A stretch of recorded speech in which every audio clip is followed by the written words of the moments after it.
Now everybody on Twitter that I know who's like 20 something or whatever, they're all talking about the Google Doc VSL, which is the thing you use to launch WeTube. And now that's set the trend. Is that really happening? Oh, dude, it's everywhere.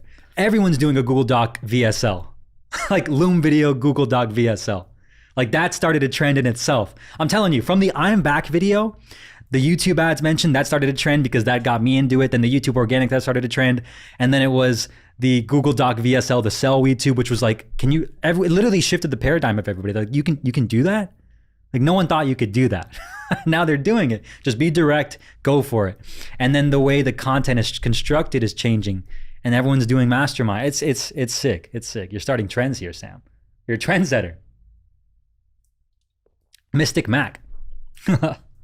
Well, it was painful before. Like, I don't know about you, but making slides, there's something very wrong about making slides. Yeah. Yeah, it doesn't feel good when you're doing it. It takes a long time. And it kind too. of makes you worry about like, oh, like I should put an image here, or I should put, and it bloats it. And it's like, what are just the core bullet points? Yeah.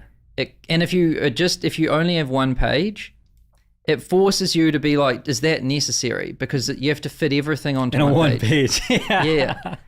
And so like and this was kind of what I was getting at with Elon's first instinct to delete, right? When you and I were collaborating on it and you were like, we were going over the structure first.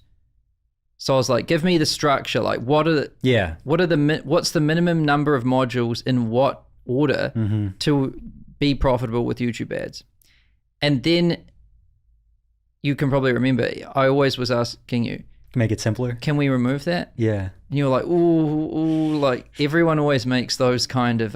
like the Google Analytics thing. Yeah, I asked you said, I was like, do we need Google Analytics? And you know what's funny is I still put it in the account setup portion, but honestly, yeah, you don't need it. Like, so like back then I was still even like hesitant, but I'm like, yeah, you don't need it. You just need to strip down to the very bare minimum of what you need to get the result.